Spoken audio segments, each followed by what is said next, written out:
son las 8:44 minutos, 8:44 minutos. José La Luz. Bueno, yo le cedo el turno a Pablo. Bueno, Eury Cabral.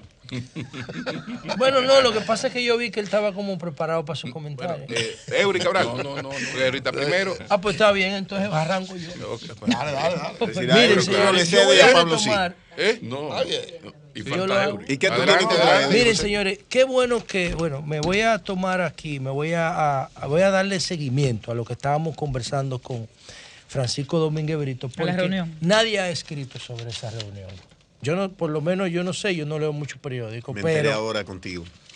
Yo le pregunté eso a Domínguez Brito porque en todos los círculos políticos donde me muevo, que son muchos, se comentaba esa reunión. El presidente habría convocado a los que han manifestado interés de aspirar a la presidencia. Te puedo resumir básicamente que el interés fue plantear que el discurso no era reeleccionista.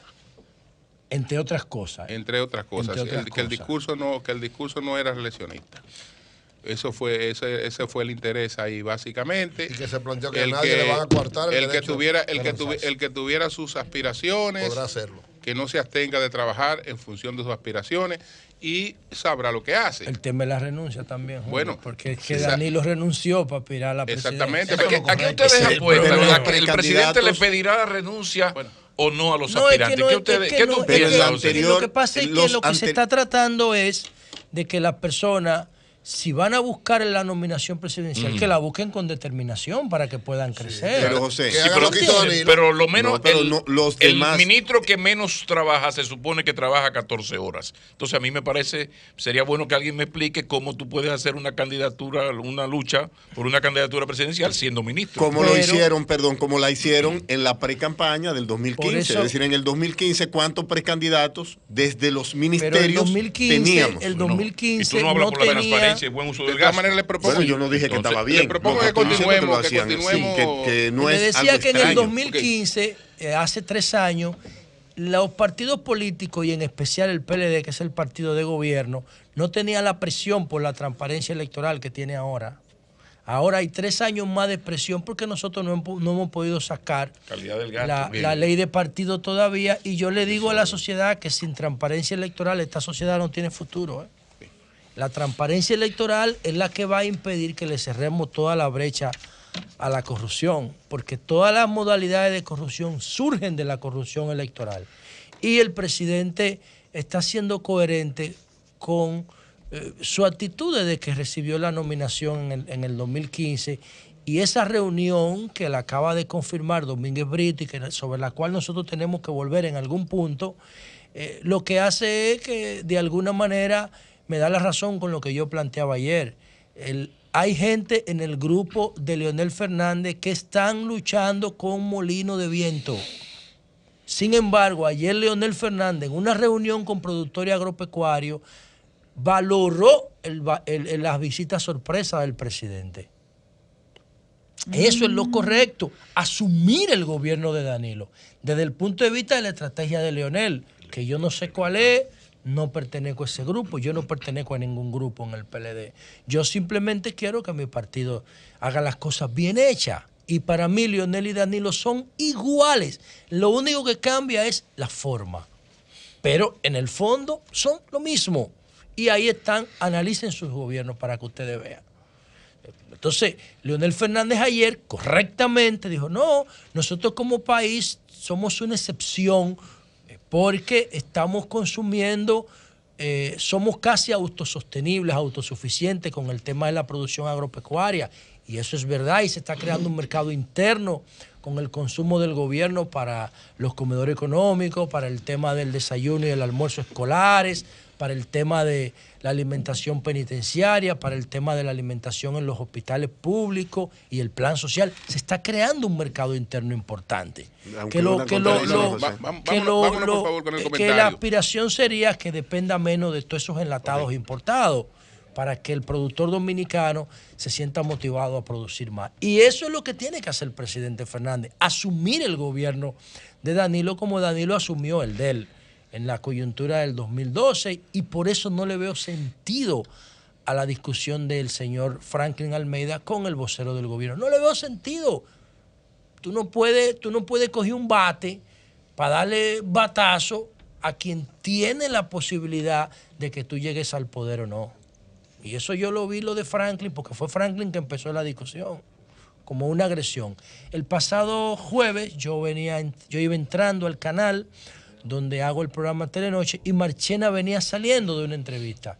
Y yo le pregunté a él, Roberto, en el 2014 tú le diste un boche a un dirigente del PLD, a Donny Santana, le dijiste que se pasó de contento porque estaba promoviendo la reelección de Danilo y luego Danilo se religió. Ahora tú mantienes la misma posición de desautorizar como vocero del gobierno a alguien que promueva la reelección. Y me dijo, no, Danilo es lo que salva al PLD.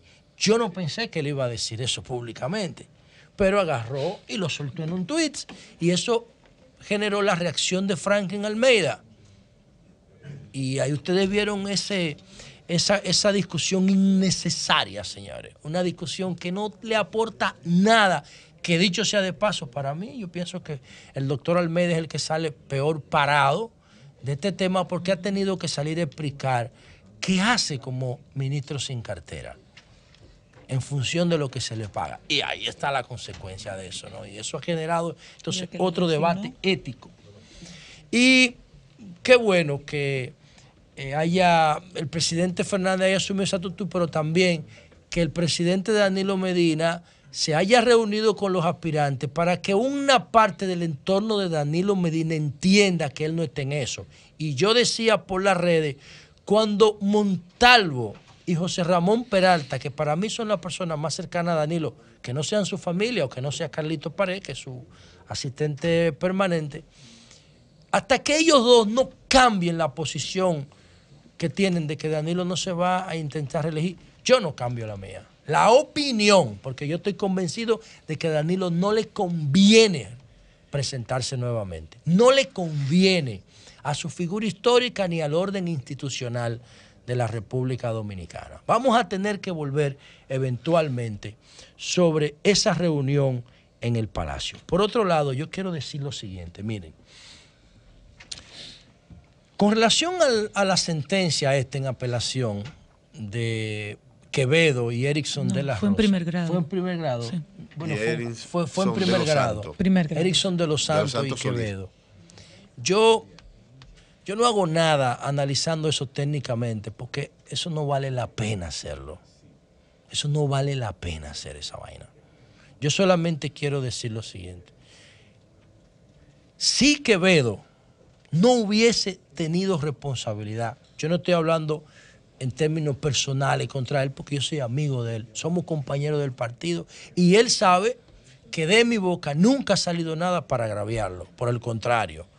Yo dentro de lo que son mis marcos de actuaciones he tratado en la medida de lo posible de que él salga bien de todo esto.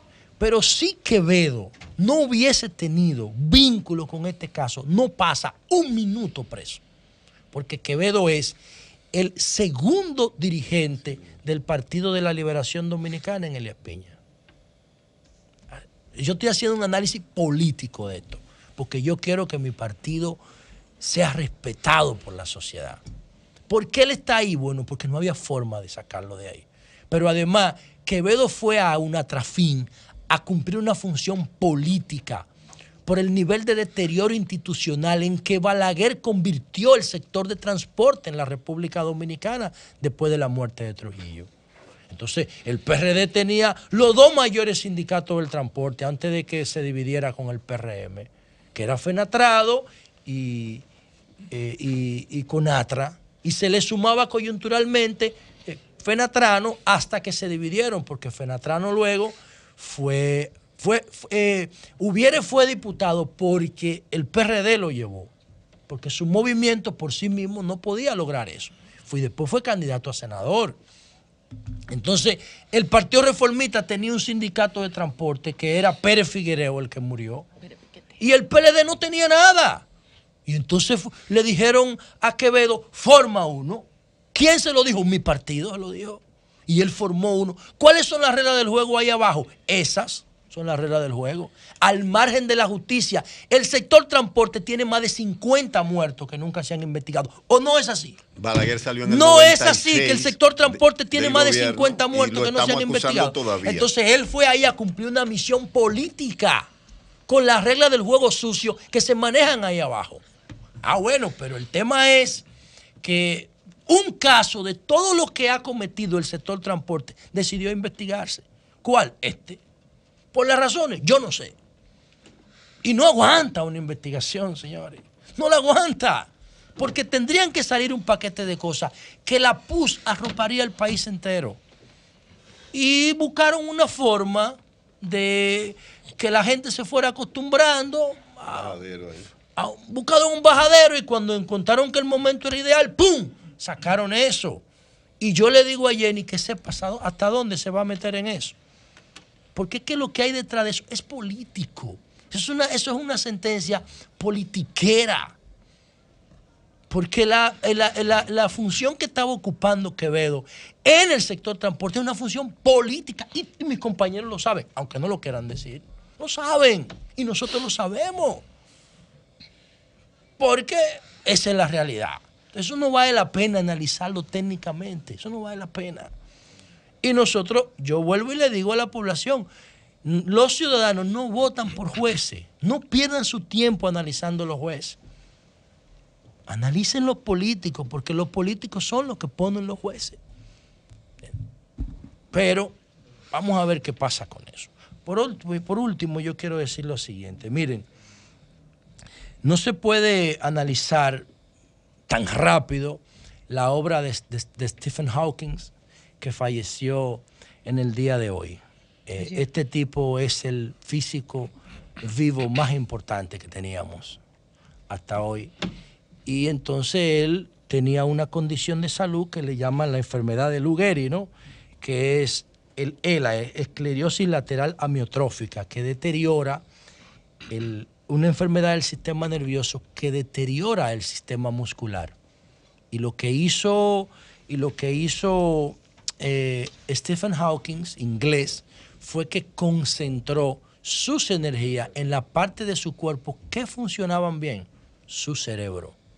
Y él apenas podía mover un poquito su mano izquierda.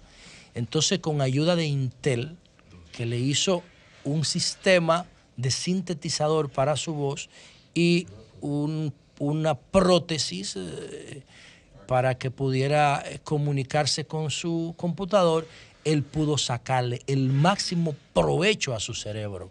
Y ese tipo hay que estudiarlo, porque estamos hablando de que Stephen Hawking logró ocupar la silla de Isaac Newton en la Universidad de Cambridge, en Inglaterra. Y entonces él sabía que la sociedad común no podía entender los complejos procesos físicos y matemáticos que describen las leyes del universo. Y entonces decidió utilizar la cultura pop para transmitir sus ideas.